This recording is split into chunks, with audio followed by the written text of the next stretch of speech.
Nós vamos começar hoje, queridos, uma nova série de mensagens chamada A Pessoa e o Caráter de Cristo.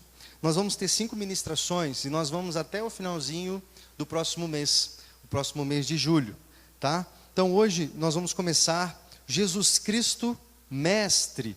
Depois nós vamos no domingo que vem estudar Jesus Cristo Médico. No outro domingo, o segundo domingo de julho, Jesus Cristo Servo. O terceiro domingo, Jesus Cristo Pastor. Quarto domingo do próximo mês, Jesus Cristo Rei. Muito importante, queridos, nós estudarmos, e eu tenho sido estimulado por Deus a falar mais sobre a pessoa de Jesus, por um motivo muito simples. Por causa da centralidade do Evangelho.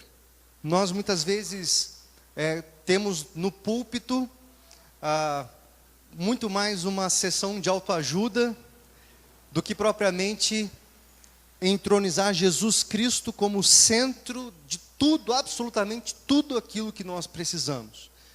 E aí nós conseguimos e ouvimos ministrações do tipo 10 passos para um casamento feliz, 5 passos para você ter sucesso na sua vida, etc. Colocando o homem no centro. Quando você fizer determinados passos, aí você vai ser feliz, aí você vai ser próspero. E a centralidade do homem. E a gente vive num tempo, um humanismo muito forte, o hedonismo muito forte, em que o caráter humano fala muito alto e a responsabilidade do homem também. E a gente acaba perdendo de perspectiva quem é Jesus e a importância de Jesus na nossa prática cristã.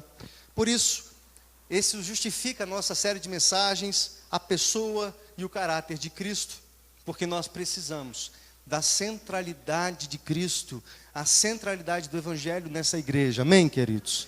O que traz crescimento para nós é o Evangelho, o que traz transformação na vida das pessoas é a pregação do Evangelho. O Evangelho é poderoso. Quem está na escola de líderes sabe de cor um versículo aí, Romanos 1,16, não me envergonho do Evangelho, porque é poder de Deus para a salvação de todo aquele que crê. Você crê, querido, no Evangelho? Ele é poderoso para te salvar, ele é poderoso para te transformar. Jesus Cristo. E o Evangelho é propriamente a pessoa de Jesus, o ministério de Jesus, a vida e a obra de Jesus. Por isso nós precisamos entender quem foi Jesus, para termos uma vida transformada, uma vida liberta. Então, querido, nós precisamos entender isso. Não precisamos, de nada de instituição, de doutrina, do que a instituição pode oferecer, mas daquilo que Jesus Cristo pode oferecer. E o grande perigo que corremos é de nos tornarmos tão sedentos pela instituição e as doutrinas e a placa, e nos esvaziarmos daquilo que Jesus Cristo é e aquilo que Ele quer fazer nas nossas vidas. Nós entendemos muito sobre fazer igreja e ser igreja, mas tantas vezes vivemos pouco, porque conhecemos pouco, estudamos pouco. Então o intuito dessa série, querido, é colocar Jesus no centro do seu coração também. Por isso, se você puder, põe a mão no seu coração, vamos orar mais uma vez, ouvir a voz dEle. E como temos feito, se você puder fazer a sua oração aí com a sua mão no seu coração, diga para o Senhor: Deus, fala comigo essa noite mais uma vez. Eu preciso da centralidade do Evangelho na minha vida. Eu não preciso da centralidade da igreja na minha vida. Eu não preciso da centralidade do pastor na minha vida. Eu não preciso da centralidade das programações na minha vida. Eu preciso da centralidade de Cristo Jesus na minha vida. Por isso, fala comigo essa noite, Senhor. Fala com o teu povo essa noite. Que o nosso coração seja terra fértil para o Senhor semear a boa semente do Evangelho. Que possa produzir muitos frutos. A 30, 60, 100 por um. Que nós possamos dar muito fruto para glorificar o teu nome. Amém. Amém, queridos. Tem um livro do Augusto Cury, que é um autor bastante conhecido, é o autor mais lido da década. Já vendeu muito livro, muitos livros bons realmente. Tem um vídeo, eu até ia passar aqui, mas ia ocupar um tempo e eu não quis. Mas você pode procurar depois no YouTube, um vídeo do Augusto Cury, que é um autor muito conhecido, brasileiro, em que ele está na Ana Maria Braga, tomando um café com ela, não sei se você já assistiu esse vídeo, e ele está falando num livro novo dele, o homem mais inteligente da história. É isso, amor? A Rebeca leu esse livro, eu não li. Ele fala de Jesus. E Ana Maria Braga pergunta para ele o que mais instigava ele a respeito de Jesus. E o Augusto Cury diz exatamente isso. Eu era o homem mais ateu que existiu. Mais ateu que fulano, que cicrano e falando outras pessoas. Eu duvidava de tudo. Mas quando eu comecei a estudar a mente de Cristo Jesus, eu me rendi à inteligência emocional e ao poder que ele tinha sobre a terra. E ele se converte ao cristianismo.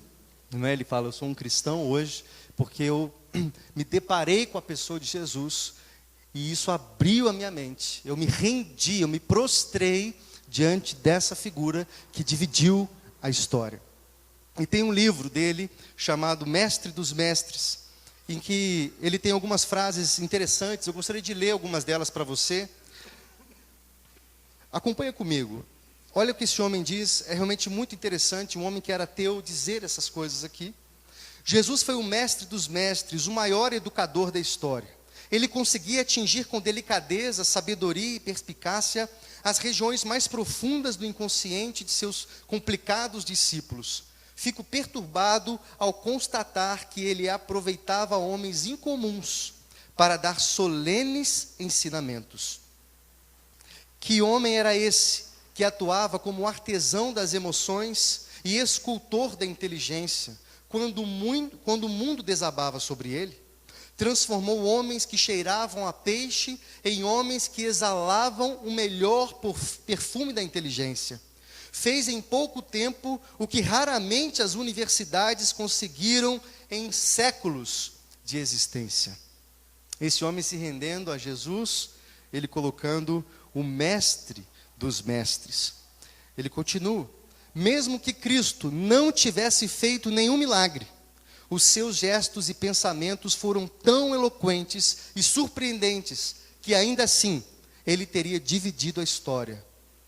Depois que ele passou por essa sinuosa e turbulenta existência, a humanidade nunca mais foi a mesma. E ele diz, se o mundo político, social, educacional, tivesse vivido minimamente o que Jesus Cristo viveu e ensinou, nossas misérias teriam sido extirpadas e teríamos sido uma humanidade mais feliz. Ele dizendo, se os discípulos, os seguidores desse homem que diz crer no que ele escreveu e no que ele ensinou, vivessem exatamente aquilo que pregam e aquilo que se dizem crer, o nosso mundo nós teríamos uma humanidade muito mais feliz e nossas misérias teriam sido extirpadas.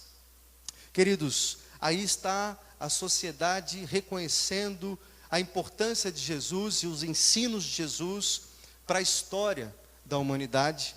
E 2000 anos depois, os ensinos de Jesus e a pedagogia de Jesus ainda nos iluminam, nos instruem, nos provocam, nos constrangem. E é exatamente por isso que nós vamos começar essa série falando Jesus Cristo, o Mestre dos mestres.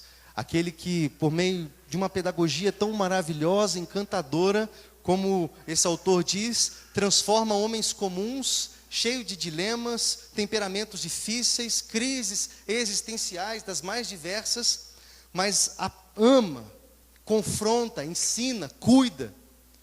E em 3 anos, transforma esses homens em homens que foram revolucionar o mundo. Foram fazer discípulos e hoje nós somos fruto desse ministério que começa a partir dessa vocação de Jesus 2000 anos atrás. É realmente impressionante como Jesus ensinava. E as pessoas reconheciam isso em Jesus. Das 90 vezes que alguém se dirigiu a Cristo nos evangelhos, 60 vezes ele é chamado de mestre. Outros nomes definem a Jesus, mas um nome em especial, Jesus é muito chamado na Bíblia de Rabi, mestre. E muitas pessoas reconheceram isso. Coletores de impostos, o escriba, o jovem rico, os discípulos, o cego de Jericó, os discípulos de João, Maria Madalena, e a lista vai. Como os fariseus, Nicodemos, que se aproxima de Jesus em João no capítulo 3 e diz, bom mestre, ninguém pode fazer os sinais que tu fazes se não for o Filho de Deus. Muitos outros textos bíblicos nos mostram isso. Mateus 3,54 diz, Chegando à sua cidade, começou a ensinar o povo na sinagoga. Todos ficaram admirados e perguntavam: de onde lhe vem essa sabedoria e esses poderes miraculosos? Reconhecendo, tem uma coisa especial nesse homem. De onde vem tanta sabedoria? De onde vem esse poder? Há alguma coisa especial nesse homem. Aos guardas do templo dos fariseus confessaram, João 7,46, ninguém jamais falou da maneira como esse homem fala. E é por isso que as multidões o seguiam. É por isso que os religiosos da época querem sufocar o movimento, assassinar Jesus, porque de fato esse homem, esse Galileu, era especial, era diferente. Ele falava como ninguém nunca falou. E não só os discípulos reconheciam isso, mas os soldados romanos e todos ouviram Jesus e reconheciam quem ele era e como ele podia fazer.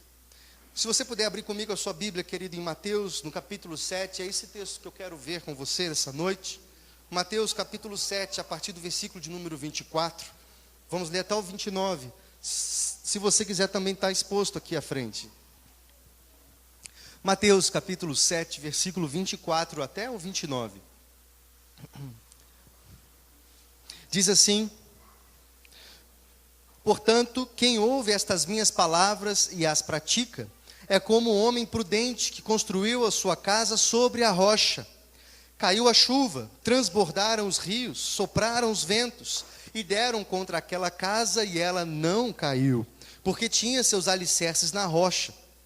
Mas quem ouve estas minhas palavras e não as pratica, é como um insensato que construiu a sua casa sobre a areia. Caiu a chuva, transbordaram os rios, sopraram os ventos e deram contra aquela casa e ela caiu, e foi grande a sua queda. Jesus diz isso, e olha só o que acontece. Quando Jesus acabou de dizer essas coisas, as multidões estavam maravilhadas com o seu ensino, porque ele as ensinava como quem tem autoridade, e não como os mestres da lei. Porque ele as ensinava como quem tem autoridade, e não como os mestres da lei. Jesus, com o seu jeito pedagógico de ensinar, de falar, cativava as multidões, chamava a atenção das pessoas, porque no âmago de algumas questões tão importantes, as pessoas entendiam. E essa comunicação me chama a atenção, porque comunicação não é aquilo que você diz, comunicação é aquilo que as pessoas entendem que você disse.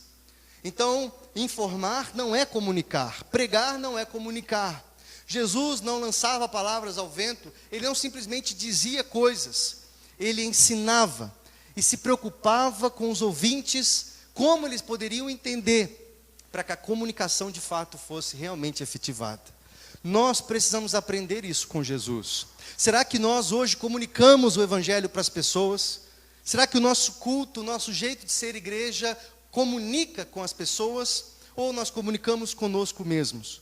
Com as pessoas que já estão aqui, a gente faz culto para nós cantamos para nós, pregamos para nós e fazemos tudo do jeito que nós gostamos, ou nós conseguimos comunicar o Evangelho para tantas pessoas que estão lá fora, e às vezes quando a gente fala aquelas palavras difíceis, aquelas músicas de Shekinah e tal, o que as pessoas estão entendendo? Que negócio de Shekinah que é esse? Não é? O que é esse negócio aí de leão? E essas coisas, será que as pessoas estão entendendo o que a gente está falando? É muito importante nós olharmos para essa pedagogia de Jesus. E como todos esses textos que nós já lemos anteriormente, esse me chama a atenção. Porque as multidões, quando ouvem Jesus, definem algumas características da fala e da comunicação desse Senhor. Ele diz, ele ensinava como quem tem autoridade, e não como os mestres da lei. Os mestres da lei eram as pessoas que detinham conhecimento da Torá, aliás, eles decoravam toda a Torá, sabiam tudo de cor, mas não viviam e não transpareciam vida com aquilo que eles ensinavam. Jesus era alguém diferenciado, e por isso seus ouvintes logo detectaram, esse homem ensina diferente. E eu gostaria de definir com vocês exatamente essas características que esses ouvintes desse capítulo 7 do livro de Mateus falam sobre Jesus. A primeira delas é que ele ensinava com autoridade. Eu fui procurar o que significa autoridade, e exatamente esse conceito aqui: direito ou poder de ordenar, de decidir, de atuar, de se fazer obedecer. Então, quando as pessoas falavam Jesus ensinava como quem tem autoridade, está dizendo, esse homem ensina com um poder tão grande, como quem tem poder de ordenar, alguém que conhece, não só decorado, mas alguém que transpassa a lei de uma forma maravilhosa e tem autoridade para pregar isso. Tem poder para pregar isso. E essa palavra impactava os ouvintes, impactava as pessoas. Essa é a palavra de alguém que não apenas conhecia, mas amava, sabia exatamente o que estava falando, afinal de contas, ele era o próprio Deus, encarnado. Então, que privilégio daqueles ouvintes de ouvir não só um rabi, um mestre, um doutor da lei, mas ouvir o próprio Deus falando. A palavra de Jesus ali era a palavra do Deus encarnado, era a palavra do próprio Cristo. E ele, claro, dizia aquilo com muita propriedade. Ele disse, eu sou a verdade, eu sou a vida. E se eu sou a verdade, o que eu falo é exatamente o prumo que te leva à salvação. Eu sou a verdade, eu não falo sobre a verdade, eu sou a verdade. Então a pregação desse homem transpassava todo o conceito decorado, dogmático dos fariseus, dos saduceus, dos zelotes, dos políticos religiosos daquela época. Ele transpassava tudo isso e mexia com as pessoas por meio da sua pregação. Mas mais importante que isso, o que me chama a atenção da autoridade de Jesus, é que Jesus, queridos, vivia o que pregava. Vamos falar isso? Vivia o que pregava. Essa é a grande dificuldade nossa hoje, queridos. Porque falar é tranquilo, não é verdade? Pregar, nossa, no começo a gente vai tremer na base, a gente continua tremendo, mas você acaba pegando o jeito da coisa.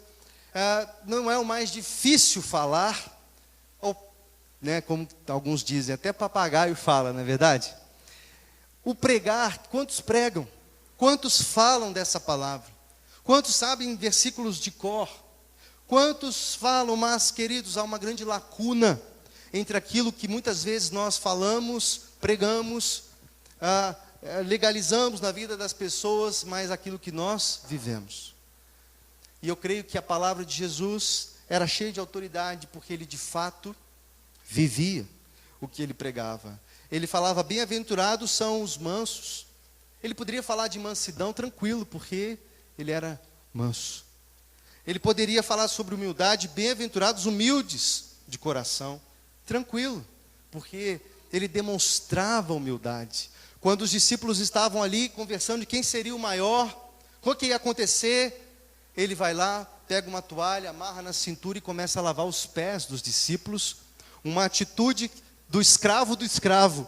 E Jesus toma essa iniciativa com uma atitude de uma liderança serva, humilde, que ensinava por meio das atitudes, não só daquilo que falava. E queridos, nós somos confrontados o tempo inteiro com isso. O mundo está olhando para nós. E nós falamos de justiça, falamos contra a corrupção, mas será que as pessoas enxergam nas nossas atitudes do cotidiano pessoas que de fato estão se posicionando contra a corrupção e tantas coisas erradas que nós vemos? Nas pequenas coisas, né, na vaga do idoso que a gente, né, dá rapidinho. E a gente vê tantas coisas acontecendo, queridos. Tantas coisas que a gente confronta, que confrontam o evangelho que nós pregamos. A autoridade de Jesus vinha, especialmente, porque as pessoas viam na prática de Jesus coerência com a pregação dele.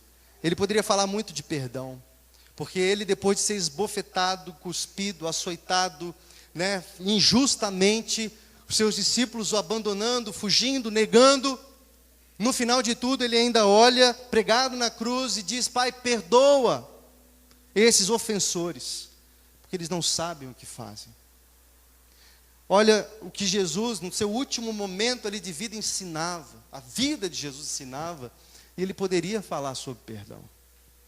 Será que nós podemos pregar sobre essas coisas? Isso me confronta, querido. Eu sei que confronta você também. Porque nós muitas vezes temos tanta dificuldade de andar a segunda milha, dificuldade de amar o inimigo, de cuidar de quem persegue, não é? A gente quer ter razão, a gente bate na mesa, a gente quer ter a última palavra, a gente não aceita desaforo, eu não aceito desaforo, eu grito mesmo, eu falo mesmo, eu não quero saber, e a gente justifica as nossas atitudes grosseiras, egoístas. Mas isso não tem a ver com aquilo que a gente prega. Talvez isso explique porque nossas igrejas ainda são tão pequenas. Talvez seriam bem maiores quando as pessoas começarem a enxergar em nós a vivência do Evangelho e não apenas a mensagem do Evangelho. Jesus falava como quem tinha autoridade, como alguém que vivia aquilo que pregava. E queridos, eu quero isso na minha vida, mas para isso, a cada dia, é necessário tomar a minha cruz, e você também, amém? Por isso Jesus falou, não mentiu para ninguém. Ele disse, você quer me seguir? Negue-se a si mesmo. Quem não renuncia tudo quanto tem, não pode ser meu discípulo. Ele não te enganou não, viu? E também não me enganou. Ele disse, se você quer ir por esse caminho, a porta é estreita, amigo. A porta é estreita. Se você não renuncia tudo o que você tem, você não pode ser meu discípulo. Se você ama mais a sua família do que a mim, você não pode ser, você não é digno de mim. Se você ama mais seu filho, sua filha do que a mim, você não é digno de mim. Se você ama mais a você mesmo, se os seus compromissos são mais importantes, se a sua agenda é mais importante, você não é digno de mim. Jesus não mentiu para você, não te enganou, ele colocou o padrão do Evangelho Altíssimo, desde o começo, para os seus discípulos. E essa mensagem de Jesus dura tantas vezes, porque ele conflituava com as pessoas que se aproximavam dele, como aquele jovem rico que se aproxima dizendo, mestre, né? Enchendo a bola de Jesus, por que você está me chamando de bom? E já dá uma na lata dele, e fala, vai, vende tudo que você tem, você não quer me seguir? Quero ver se o seu coração está nas riquezas, ou se você realmente quer obedecer a minha mensagem. Isso está no nosso dia a dia, queridos. Às vezes as dificuldades que nós temos de ser um ofertante fiel, um dizimista fiel, porque tantas vezes confiamos mais no dinheiro, achamos que vai faltar, porque a nossa confiança está nos recursos e não em Deus. E isso é pedagógico. Isso é pedagógico para a minha vida e para a sua. Quando as coisas estão muito ruins e a água começa a bater no pescoço, a gente corre para a igreja e não falta um culto. Mas quando o negócio começa a ficar tranquilo, para que eu vou na igreja hoje? Já fui na escola dominical, para que eu vou no culto? Chegar mais cedo para orar? Ah, não.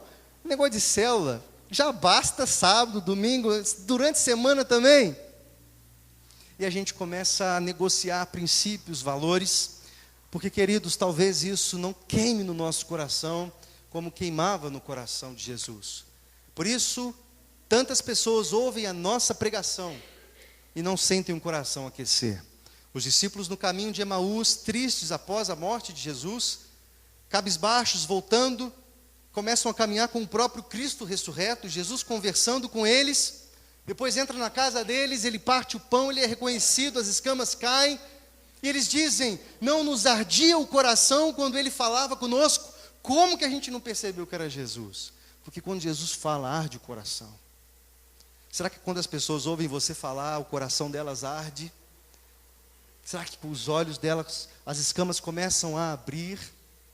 Quando ela enxerga o seu casamento, quando ela enxerga os seus relacionamentos, a maneira como você lida com o dinheiro, a maneira como você lida com seu marido, com a sua esposa, com teus filhos, com seus negócios, nós precisamos entender que o nosso Mestre Jesus não veio simplesmente para ser uma porcelana bonita para nós, mas veio para de fato ser um espelho para nós.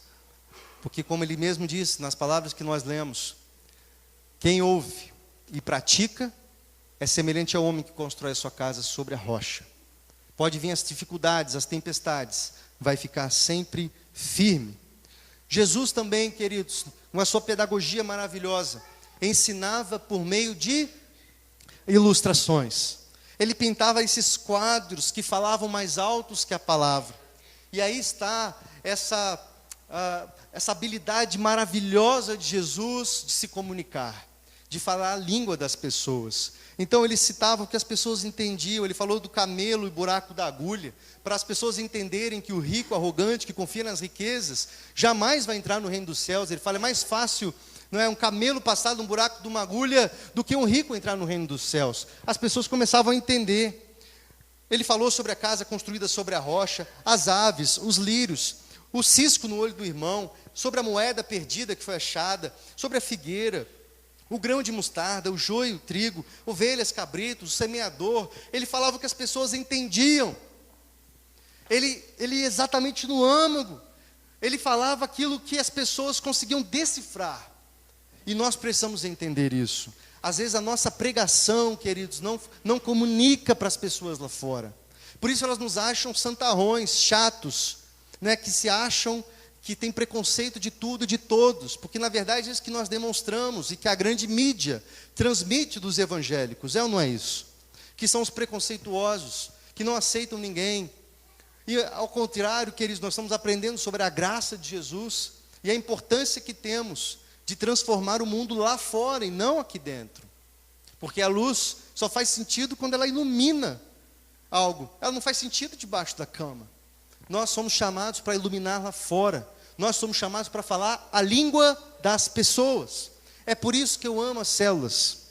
Porque, queridos, nós temos aqui pessoas que foram cansadas nas células. Temos aqui o David, né, o negão para os íntimos, né, o Carlos Gouveia. Mas na célula é a oportunidade de falar a língua das pessoas. A Bia aqui, a nossa mais jovem líder de célula, você tem quantos anos, Bia? 14 anos. Fala com as meninas de 14 anos, de 15 anos, de 13 anos. Elas vão entender muito mais a Bia do que a mim. Às vezes um acadêmico que vai lá e vai falar um monte de coisa e não alcança o coração. Mas Deus tem chamado pessoas comuns para pregar a simplicidade do evangelho na língua das pessoas, e as pessoas vão entender.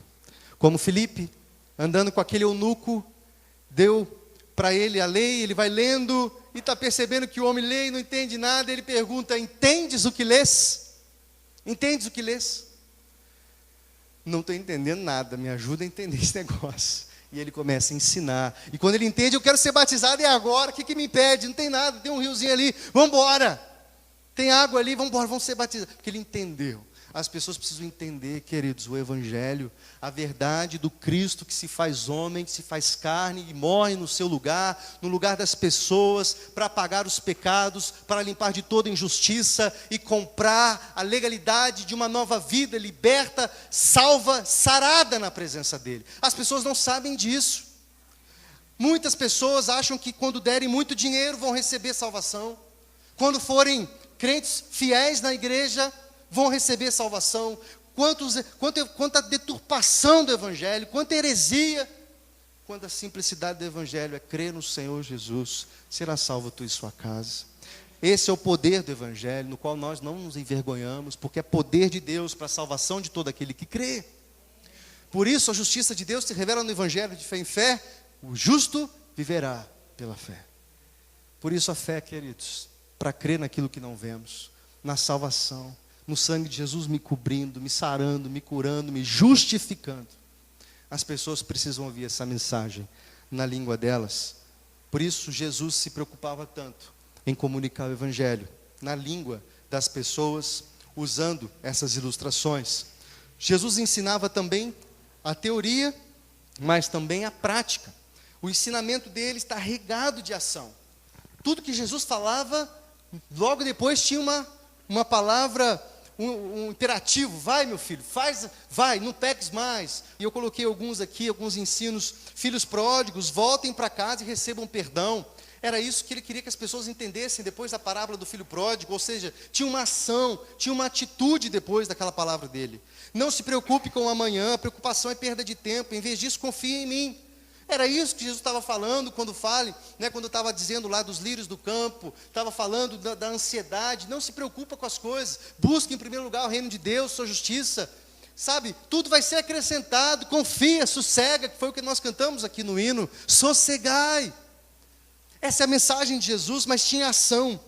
Dê de comer ao pobre, visite o nu, cuide do aflito, busque primeiro o reino de Deus. Agora vai e faça o mesmo. Nós falamos disso semana passada, lá na parábola do bom samaritano. Jesus coloca o padrão lá em cima do bom samaritano, que é ele mesmo. E ele diz: agora vai e faz o mesmo. Esse é o padrão. Então o tempo todo ele está incitando para alguma coisa. Vai e vende tudo que você tem. Ele está fazendo perguntas. Essa é a pedagogia de Jesus. Essa é a pedagogia de Jesus. E tem prática. Ele vai te levar para a prática. Por isso que essa pregação é muito prática. E essa série de mensagens que nós estamos começando hoje, ela é muito prática. E vocês vão entender onde eu vou aplicar aquilo que nós estamos falando daqui a pouquinho. Porque não basta você ouvir, né, que nós estamos falando aqui, se você não sair daqui com alguma tarefa de casa aí. Porque a palavra de Jesus vem acompanhada de uma atitude, de uma ação. E Jesus também, por meio da sua palavra, esse é o meu último ponto, seu ensino ele transformava vidas. Transformava vidas. Ele conclamava as pessoas a um compromisso radical e a tomar atitudes drásticas. João 5,24 diz: eu lhes asseguro, quem ouve a minha palavra e crê naquele que me enviou, tem a vida eterna. João 8, 31 e 32. Disse Jesus aos judeus que haviam crido nele: se vocês permanecerem firmes na minha palavra, verdadeiramente serão meus discípulos e conhecerão a verdade, e a verdade vos libertará. Ele sabia que a mensagem libertaria as pessoas. Há uma mensagem poderosa. É uma mensagem, queridos, que está realmente fazendo parte da nossa vida hoje, mas nós não entendemos a importância e o poder que ela tem. Como nós já falamos domingo passado também, Atos 1,8 que diz: recebereis dínamos, poder, dinamite ao descer sobre vós o Espírito Santo, e ser-me-eis testemunhas, tanto em Jerusalém, como em toda a Judéia e Samaria até os confins da terra. Recebereis poder para transformar vidas, para revolucionar a nação, como John Wesley fez no século XVIII na Inglaterra. Um movimento metodista, um movimento de santidade, gente que se reunia para estudar a palavra, para orar, para buscar a Deus, para fazer realmente diferença na vida das pessoas lá fora. Muitos estudiosos, historiadores dizem que esse movimento livra a Inglaterra de um banho de sangue da Revolução Industrial no século XVIII, porque homens se posicionaram. E a história da igreja está cheia de gente assim, porque Deus está procurando um coração. Pode ser o seu nessa noite, pode ser o meu, nessa geração, para a gente de fato, cara, trazer a revolução que nós precisamos. Porque a resposta que o Brasil precisa, querido, está nas nossas mãos, está na sua mão. É a palavra de Deus. É algo que pode transformar a vida das pessoas, e nós temos visto isso acontecer. Palavra de Deus, Evangelho de Jesus. A resposta, queridos, é óbvio que você vai voltar com consciência. Vamos colocar bons políticos lá. Nós cremos nessa importância, e Deus levantando gente, filho dele, discípulo, para fazer diferença lá também. Mas, queridos, sem a palavra é em vão. Sem a mensagem do Evangelho não tem poder. Nós precisamos entender que há uma dinamite na nossa mão. Amém? Você crê nisso? Há uma dinamite na sua mão. Há poder, foi Jesus que falou: recebereis dinamite quando vocês receberem o Espírito Santo. E aí, querido, você vai passar pelas ruas e as pessoas vão entender que há um Deus em Israel. Vão entender que há um Deus vivo hoje. Um Deus que cura, que liberta, que transforma. E isso aqui não é conversa fiada. Isso aqui é poder de Deus. E as nossas famílias precisam exalar isso. Os nossos cultos, nossas programações, nossas células precisam exalar o poder de Deus. É por isso que toda vez que a gente se reúne num ambiente como esse, a expectativa tem que estar lá em cima. Porque o Deus, o Rei dos Reis, o Senhor dos Senhores, o dominador máximo da terra, está aqui. E não é impossível para Ele. O que é difícil para você aí, querido? Junta os seus 5 pães e 2 peixes e deixa o milagre acontecer na sua vida. Deixa a multiplicação chegar. Deixa acontecer em nome de Jesus. Porque Ele está aqui. Jesus ensinava com autoridade, porque Ele sabia que esse ensino podia transformar vidas. Será que nós sabemos disso? E por isso que eu pergunto para você: e hoje, como Deus, por meio de Jesus, nos ensina? E hoje, por meio de Jesus, como é que Ele deseja enviar você, como Ele fez no passado? Claro, os discípulos tinham o privilégio de ouvir o próprio Cristo falar e pregar. Nossa, deve ser muito 10, né? Jesus pregando, que legal. Mas e hoje? Será que isso é possível? Com certeza.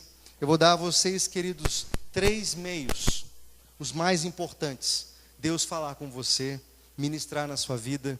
E em nome de Jesus, essa é a ação prática dessa ministração. Que você entenda, anote esses 3 pontos e coloque em prática imediatamente na sua vida. Você vai perceber que não é nenhuma novidade, mas, infelizmente, nós pecamos nos fundamentos, nas coisas mais elementares.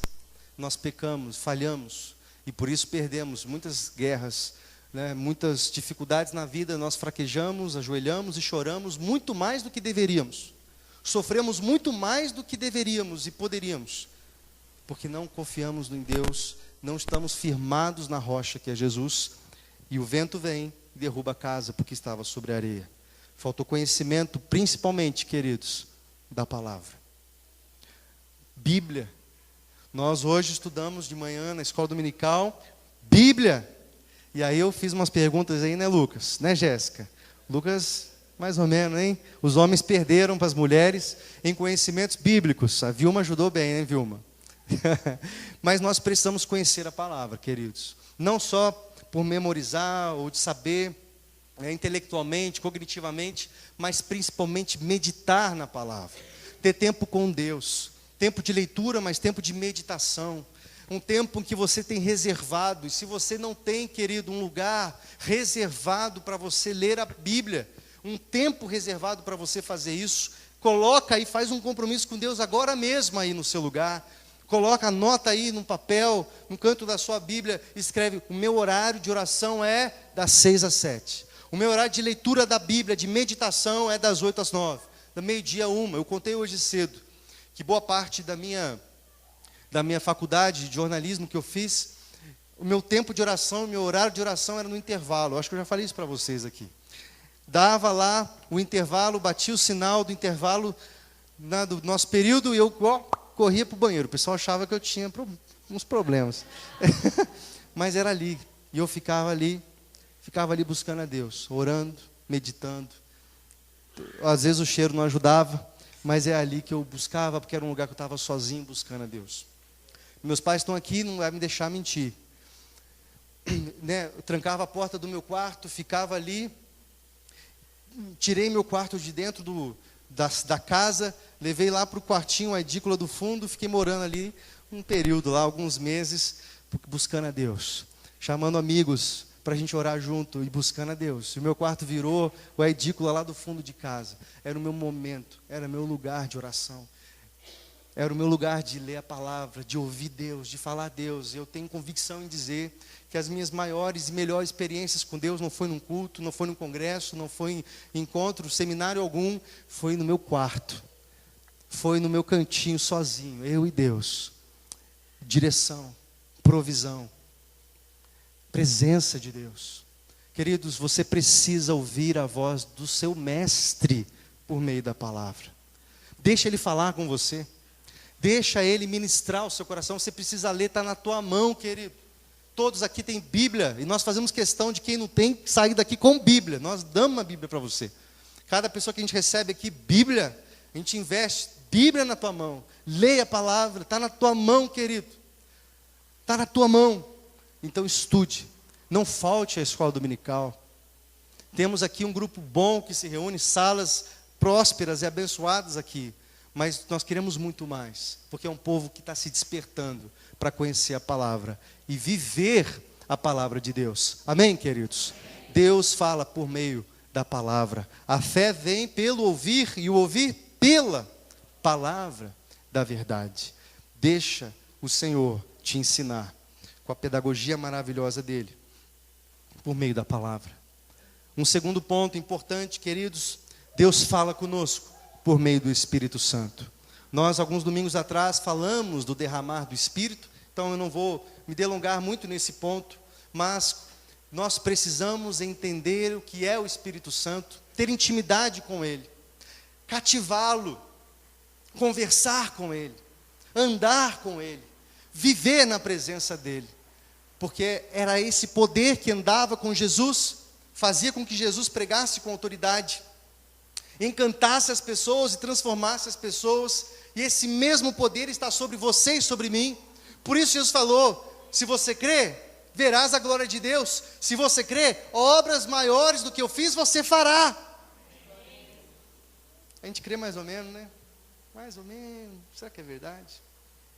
Nós precisamos aprender, querido, a ouvir Deus e a entender que Ele de fato quer fazer isso na nossa vida, nessa geração. Deus fez muitas coisas por meio de Jesus aqui na terra, não fez? E Ele disse, você vai fazer muito mais se você crer. Fala a língua das pessoas. A gente ouviu aqui, a gente riu a semana inteira com o Galvão, que comunicou o evangelho na língua daquele abençoado lá, né? Qual é? Qual foi? Por que tu tá nessa? Mandou o tiririca e o cara, né, dá uma benção lá, está acompanhando ele na casa de recuperação, mas falou a língua. E nós precisamos aprender, querido, a ouvir Deus. Ele fala conosco na nossa língua. E a gente falar a língua de Deus para as pessoas. Um terceiro ponto, querido, importante, que Deus fala conosco hoje, por intermédio de pessoas. Por intermédio dos nossos irmãos e irmãs. E é por isso nós cremos, né, temos apostado e tem sido muito abençoador para nós a experiência das células.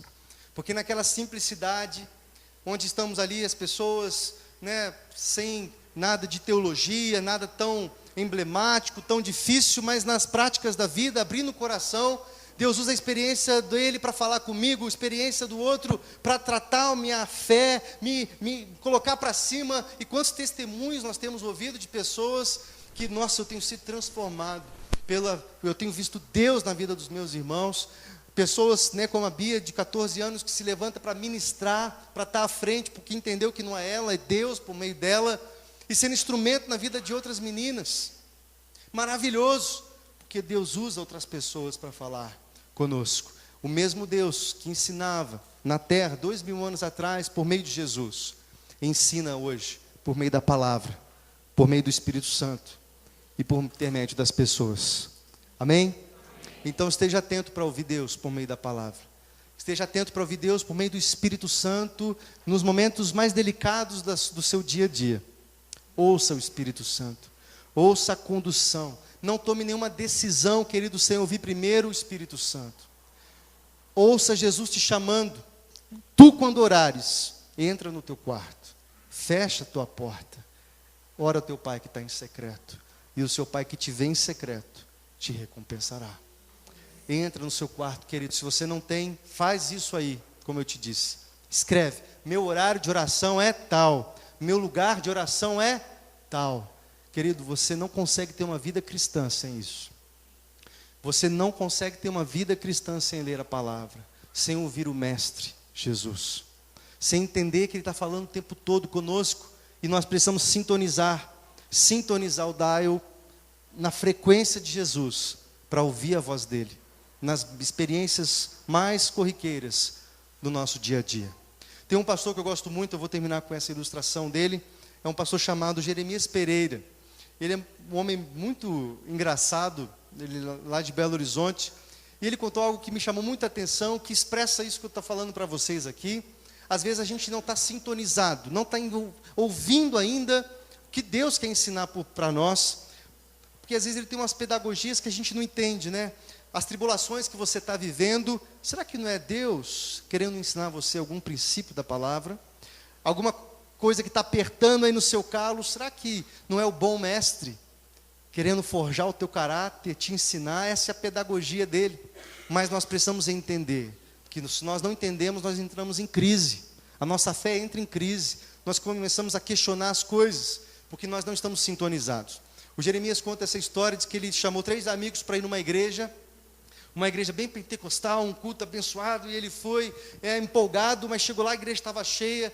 Ele teve que sentar separado dos amigos dele, um sentou para trás, outro sentou separado dos amigos, igreja grande, o culto acontecendo, e aquela coisa maravilhosa, e ele empenhado, falou, hoje eu vou dar uma oferta abençoada, vou louvar. Ele estava lá realmente animado, mas aí chegou no momento do louvor, e ele fala assim, que começou uma coisa que ele não gosta muito, esse negócio de falar para a direita, falar para a esquerda, e o ministro falava assim, fala para o teu irmão que ele é lindo, fala para o teu irmão que ele é lindo, fala para a irmã que ela é linda. E ele, não falo.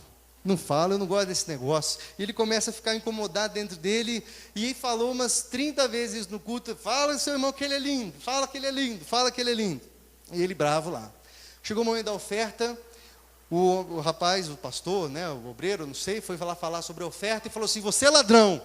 E aí ele já: eu não, que sou ladrão, coisa nenhuma não. Tá ladrão, você está roubando de Deus, não está dando dízimo, então você vai dar hoje o seu dízimo, sua oferta. Ele: não dou. Eu ia dar, mas não dou mais, não vou dar minha oferta. Não gosto desse negócio, não sou ladrão. E não vou dar nada. E o homem falando: você é ladrão, está roubando de Deus. Ele: não sou. E ficou no banco, não fez nada. E aí foi a palavra. E ele fala: você sabe aquele pregador que fala e não fala nada? Tipo o que vos fala? E ele fala assim, tipo assim, o pastor falava: o Senhor é meu pastor e nada me faltará. Irmãos, olha que palavra maravilhosa. O Senhor é meu pastor e nada me faltará. Olha que interessante, que irmão. O Senhor é meu pastor e nada me faltará. Sabe? Fica dando volta. E ele não estava aguentando mais. Falei: meu Deus do céu, não fala nada esse negócio. Esse homem não sai do lugar. Acabou o culto, ele lá, muito bravo, né? Se reúne com os amigos que estavam cada um num canto. Falei: e aí, o que vocês acharam? Ele meio decepcionado: o que você achou do culto? E o primeiro lá em lágrimas: nossa, Jeremias, foi maravilhoso. Porque enquanto o irmão falava que eu era lindo, Deus foi ministrando no meu coração, que Ele queria me curar, que eu era maravilhoso para Ele, que eu era uma ovelha querida. E o irmão falava que eu era lindo 30 vezes e aquilo me abençoava demais. Ele: meu Deus, não estou acreditando. E ele contando. Aí ele perguntou: e você, o que você achou? Jeremias, fazia 6 meses que eu não dava dízimo, mas hoje Deus falou comigo que eu era ladrão, que eu estava roubando de Deus. E hoje eu me acertei com Deus, Jeremias. Obrigado, que maravilha essa palavra, que maravilha esse culto. E ele: meu pai, ele não sabendo onde enfiar a cara, vai para o outro, vai ver o outro, né? E aí, Deus falou muito comigo. Olha, eu entendi hoje que o Senhor é meu pastor e nada me faltará. Aí ele falou: Deus, me perdoa, porque o Senhor estava com o seu rio derramando nesse lugar, e eu não recebi nada, porque eu vim aqui para criticar com o coração fechado, e não recebi, não entendi o que o Senhor estava ministrando. Então, queridos, é isso que o nosso bom mestre quer fazer nas nossas vidas, nos ensinar, amém? Fazer com que nós aprendamos a palavra, mas não somente isso, que nós a vivamos, pratiquemos a palavra, por meio da Bíblia, por meio do Espírito Santo, por meio dos irmãos. Ele fala conosco, amém? Você pode ficar no seu lugar em pé, por favor. Feche seus olhos, eu gostaria de orar com você.